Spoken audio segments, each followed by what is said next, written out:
அனைவருக்கும் தெய்வீக வணக்கம். நான் உங்கள் Karthik. Welcome to Divine Root YouTube channel. இன்னைக்கு நம்ம பார்க்க போறது இன்றைய தினம் நவம்பர் மாதம் 18ஆம் தேதி கார்த்திகை மாதத்தின் முதல் செவ்வாய்க்கிழமை. எப்பேற்பட்ட தீர்க்க முடியாத கடன் தீர, கடனிலிருந்து முழுமையாக மீண்டு வர இரவு 8 மணி முதல் 9 மணி வரை இருக்கும் இந்த இடைப்பட்ட நேரத்தில் முருகப்பெருமானுடைய இந்த திருநாமத்தை உச்சரியுங்கள் போதும். நம்ம யூடியூப் சேனல்ல பண வசியத்திற்காகவும் கடன் தொல்லை நீங்கவும் நிறைய தாந்திரீக முறைகள், மந்திர ஜபங்கள், ரகசிய வழிபாட்டு முறைகள் மற்றும் லா ஆஃப் அட்ராக்ஷன் மெத்தட்ஸ்னு பல பதிவுகளை பார்த்துக்கிட்டு இருக்கோம். அந்த வரிசையில் இப்ப நம்ம பார்க்க போறது முருகப்பெருமானுடைய மிக மிக சக்தி வாய்ந்த, இதுவரை யாரும் சொல்லாத அற்புதமான முருகப்பெருமானின் திருநாம ஜப முறை. கார்த்திகை மாதம்னாலே முருகப்பெருமானுக்கும் சிவபெருமானுக்கும் மற்றும் ஐயப்ப சுவாமிக்கும் மிக மிக முக்கியமான ஒரு மாதம். அப்படிப்பட்ட கார்த்திகையில் வரக்கூடிய முதல் செவ்வாய்க்கிழமை அன்று இந்த எளிமையான நாம ஜபத்தை செய்யும் போது பல மடங்கு அதிகமான பலன்கள் நமக்கு கிடைக்கும். சோ கடன் தொல்லையில இருக்கிறவங்க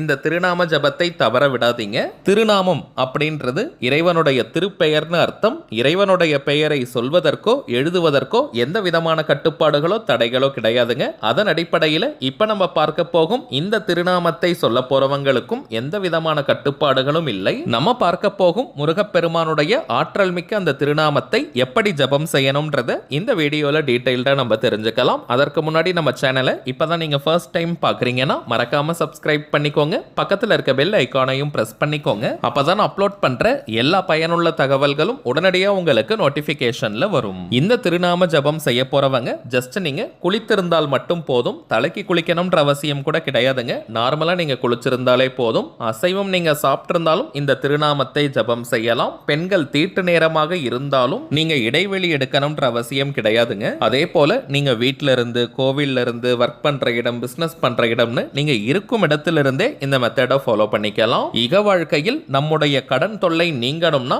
அதற்கு நவகிரகத்தில் இருக்கக்கூடிய அங்காரகன் செவ்வாய் பகவானின் அருள் பூரணமாக தேவை. அந்த செவ்வாய் பகவானுக்கு அதிபதியாக விளங்கக்கூடிய தெய்வம் முருகப்பெருமான். பொதுவாகவே நாம் வாங்கிய கடனை திரும்ப செலுத்துவதற்கு செவ்வாய்க்கிழமை உகந்த நாள். இன்றைய தினம் செவ்வாய் ஹோரை நேரத்தில் இப்ப நம்ம பார்க்க போகும் திருநாமத்தை உச்சரிப்பது உச்சகட்ட பலனை கொடுக்கும். அதிலும் இரவு நேர செவ்வாய் ஹோரைக்கு அதீதமான சக்தி உண்டு. சோ இப்ப நம்ம பார்க்க போகும் இந்த திருநாமத்தை ஜபம் செய்ய போறவங்க இன்றைய தினம் நவம்பர் 18ஆம் தேதி செவ்வாய்க்கிழமை இரவு 8 மணி முதல் 9 மணி வரை இருக்கும் இந்த இடைப்பட்ட நேரத்துக்குள்ள எப்ப வேணாலும் நீங்க ஜபம் செய்யலாம்.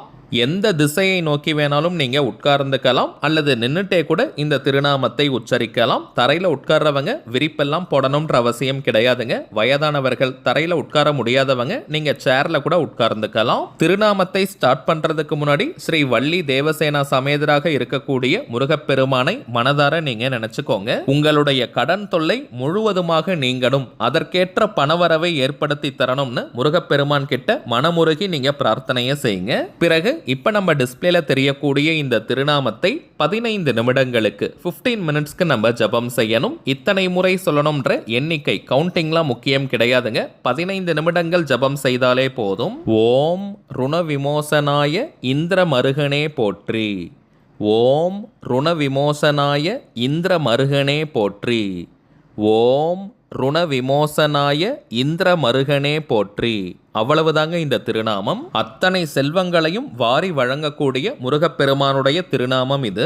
கவனம் சிதறாமல் ஒருநிலைப்பட்ட மனதுடன் முருகப்பெருமானை மனதார நினைச்சுக்கிட்டே 15 நிமிடங்கள் இந்த திருநாமத்தை நம்ம உச்சரிக்கணும். வாய்விட்டும் சொல்லலாம் அல்லது மனதுக்குள்ளேயும் சொல்லிக்கலாம். நாம ஜபத்தை முடிச்சிட்டு திரும்பவும் முருகப்பெருமான் கிட்ட உங்களுடைய கடன் தொல்லை முற்றிலுமாக நீங்க நல்ல பணவரவு ஏற்படணும்னு மனமுருகி நீங்க பிரார்த்தனையை செஞ்சுக்கோங்க. அவ்வளவுதாங்க இந்த திருநாம ஜப முறை. இப்ப நம்ம பார்த்ததை போல இன்றைய தினம் கரெக்டா இந்த திருப்பெயரை உச்சரித்து பாருங்க. அனுபவ ரீதியாக பலன்கள் உங்களுக்கே தெரியும். அடுத்த மிக முக்கியமான ஒரு தகவல், கார்த்திகை மாதம்னாலே விளக்குகள் மிகவுமே விசேஷம். அதிலும் நம்ம டிவைன் ரோட் சேனல்ல நிறைய பணவசிய முறைகளை தான் நம்ம பார்த்துக்கிட்டு இருக்கோம். அதனால தாங்க இந்த கார்த்திகை மாதத்தை முன்னிட்டு கார்த்திகை தீப பெட்டகம், அதாவது கார்த்திகை தீப காம்போ நம்ம அறிமுகப்படுத்தி இருக்கோம். இந்த கார்த்திகை தீப காம்போல சில முக்கியமான பணவசிய பொருட்களை நம்ம கொடுக்கிறோம். அது என்னென்ன பொருட்கள் பொருட்கள்ன்றதை நம்ம பார்க்கலாம். பிறகு அதை எப்படி பயன்படுத்தணும், அதனுடைய பலன்கள் என்னன்றதையும் நம்ம தெரிஞ்சுக்கலாம். நம்ம கிட்ட ஆன்மீக பொருட்கள் வாங்கக்கூடிய நிறைய பேர் சொல்லக்கூடிய விஷயம், பொருட்கள் அனைத்தும் நல்ல குவாலிட்டியா இருக்குன்னு சொல்லுவீங்க, அதே போல நல்ல அதிர்ஷ்டங்களையும் மாற்றங்களையும் தருதுன்னு சொல்லியிருக்கீங்க. இதற்கான முக்கிய காரணம் வராகி அம்மன் கிட்ட எல்லா தெய்வீக பொருட்களையும் பூஜை செஞ்சுதாங்க நம்ம கிளைண்ட்ஸ் கிட்ட கொடுக்கிறோம். சரிங்க, இந்த கார்த்திகை தீப பெட்டகத்தில் இருக்கக்கூடிய பொருட்கள், முதலாவதாக 2 குபேர விளக்கு, பித்தளையால் ஆன விளக்கு, நல்ல அழுத்தமா இருக்கக்கூடியது, எண்ணெய் எல்லாம் லீக் ஆகாதுங்க. செல்வ செழிப்பு ஏற்பட எல்லார் வீட்லயுமே இந்த குபேர விளக்கு வைப்பது மிகவுமே விசேஷம். இரண்டாவதாக தாமரை தண்டு திரி, மூன்றாவதாக வாழை தண்டு திரி, நான்காவதாக ஸ்ரீ குபேர யந்திரத்தை நம்ம கொடுக்கிறோம், ஐந்தாவதாக ஸ்ரீ அஷ்டலக்ஷ்மி யந்திரம். இந்த குபேர யந்திரம் பார்த்தோம்னா குபேரருக்கு உரிய பச்சை நிறத்துல மரப்பலகையில நம்ம 3Dல அட்டாச் பண்ணி கொடுக்கிறோம். இதை நீங்க கையில வச்சு பிடிக்கும் போதே நல்ல வைப்ரேஷனை ஃபீல் பண்ணுவீங்க. இரண்டாவதாக ஸ்ரீ அஷ்டலக்ஷ்மி யந்திரம். இந்த அஷ்டலக்ஷ்மி யந்திரமும் 3Dயால் ஆனது, மரப்பலகையில நம்ம அட்டாச் பண்ணி கொடுக்கிறோம். இந்த 2 எந்திரங்களையும் ஜஸ்ட் நீங்க பூஜை அறையில் வைத்தாலே போதும், வீட்டில் நிரந்தர லக்ஷ்மி கடாட்சம் ஏற்படும், 16 செல்வங்களும் குவியும். தனி பூஜை அறையெல்லாம் இருக்கணும்ன்ற அவசியம் கிடையாதுங்க. வீட்டில் நீங்க சுவாமி படங்கள் வைக்கக்கூடிய இடத்துல இந்த எந்திரங்களை வைத்தாலே போதும். இந்த அஷ்டலக்ஷ்மி யந்திரத்துல அஷ்டலக்ஷ்மிகளுடைய திருவுருவம் பொறிக்கப்பட்டிருக்கும். அதற்கு நடுவுல ஸ்ரீ சக்கரம் இருக்கும். மகாலட்சுமி தாயாரின் திருப்பாதங்களும் அதில் இருக்கும். பூஜை அறையில் இந்த குபேர யந்திரம் மற்றும் அஷ்டலக்ஷ்மி யந்திரத்தை வச்சு இந்த குபேர விளக்கை எப்படி ஏற்றணும்னு நம்ம பார்க்கலாம். அதற்கு முன்பாக தாமரை தண்டு மற்றும் வாழைத்தண்டு திரிகளை எப்படி பயன்படுத்தணும்னு நம்ம தெரிஞ்சுக்கலாம். உங்க நிறைய பேருக்கு தெரியும், தெரியாதவர்களுக்கு நான் சொல்றேங்க. வாழைத்தண்டு மற்றும் தாமரை தண்டு திரிகளை தனியாக வைத்து நம்ம தீபம் ஏற்ற முடியாதுங்க. மென்மையான திரியாக அது இருக்கும். அதனால கொஞ்சமாக தாமரை தண்டு மற்றும் வாழைத்தண்டு திரிகளை எடுத்துக்கோங்க. அதை பஞ்சு திரியுடன் நல்ல இணைச்சு திரிச்சு நம்ம தீபம் ஏற்றணும். இப்ப நீங்க டிஸ்பிளேல பார்ப்பதை போல தாமரை தண்டு திரி மற்றும் வாழைத்தண்டு திரி இரண்டையுமே பஞ்சு திரியுடன் சேர்த்து நல்ல இணைச்சு நம்ம தீபம் ஏற்றணும். நெய் அல்லது நல்லெண்ணெய் விட்டு நம்ம தீபம் ஏற்றலாம். இப்ப நம்ம விளக்கேத்தி வச்சிருக்கோம் பாருங்க, இதே போல நீங்க ஏற்றுங்க. குபேர யந்திரத்துடைய 2 பக்கத்திலும் இந்த குபேர விளக்கு நம்ம ஏற்றணும். அதற்கு பக்கத்துல அஷ்டலக்ஷ்மி யந்திரத்தை நீங்க வைங்க. ஜஸ்ட் ஒரு புஷ்பம் வச்சாலே போதும். தனியாக பூஜைகள் மந்திரங்கள் நீங்க செய்யணும்ன்ற அவசியம் கிடையாதுங்க. தாமரை தண்டு திரி நம்முடைய கடன் தொல்லையை நீக்கும், வீட்டில் நிரந்தர லக்ஷ்மி கடாட்சத்தை ஏற்படுத்தும், அதிரடியான பணவரவை கொடுக்கும், தடைப்பட்டு கொண்டிருக்கும் சுபகாரிய நிகழ்ச்சிகளை நடைபெற செய்யும். வாழைத்தண்டு திரி நம்முடைய குடும்பத்தை வாழையடி வாழையாக வாழ வைக்கும், குடும்ப உறுப்பினர்களுக்கிடையே அமைதியும் ஒற்றுமையும் சந்தோஷமும் பெருகச் செய்யும், வீட்டில் இருக்கும் அனைவருக்கும் நல்ல மன நிம்மதி கிடைக்கும். எந்த அளவிற்கு மங்களகரமாக இந்த குபேர விளக்கு இருக்குன்னு நீங்க பாருங்க.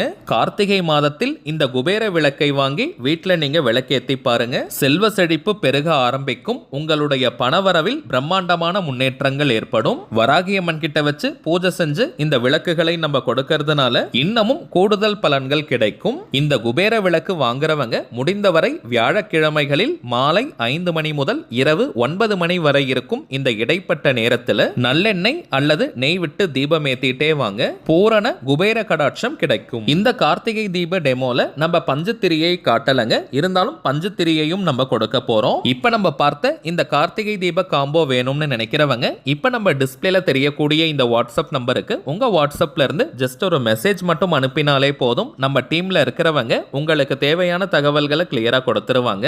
இந்தியாக்குள்ள இருக்கிறவங்களுக்கு கொரியர் சார்ஜஸ் கிடையாதுங்க. வெளிநாடுகள்ல இருக்கிறவங்களுக்கு மட்டும் தனியாக கொரியர் சார்ஜஸ் உண்டு. தேவைப்படுறவங்க நீங்க ஆர்டர் பண்ணிக்கலாம். ஒரு தாழ்மையான வேண்டுகோள், இது வாட்ஸ்அப் நம்பரா இருக்கிறதுனால போன் கால் அட்டன் பண்ண முடியாதுங்க. சோ இந்த ப்ராடக்ட்ஸ் பற்றிய சந்தேகங்கள் இருக்கிறவங்க நீங்க வாட்ஸ்அப்ல வாய்ஸ் மெசேஜ் அல்லது டெக்ஸ்ட் மெசேஜ் அனுப்பினாலே போதும். நம்ம டீம்ல இருக்கிறவங்க எக்ஸ்பிளைன் பண்ணிடுவாங்க. சரிங்க, அவ்வளவுதான் இந்த பதிவு. நிச்சயமா உங்களுக்கு பயனுள்ளதா இருந்திருக்கும்னு நினைக்கிறேன். மேலும் இந்த வீடியோ உங்களுக்கு பிடிச்சிருந்தா மறக்காம லைக் பண்ணுங்க. நம்ம சேனலையும் சப்ஸ்கிரைப் பண்ணிக்கோங்க. தேவைப்பட்டுச்சுன்னா உங்க ஃப்ரெண்ட்ஸ் அண்ட் ஃபேமிலிக்கும் இந்த வீடியோவை ஷேர் பண்ணுங்க. அடுத்ததா இன்னொரு முக்கியமான தலைப்போட நான் உங்களை சந்திக்கிறேன். என்றும் அன்புடன் கார்த்திக். நன்றி.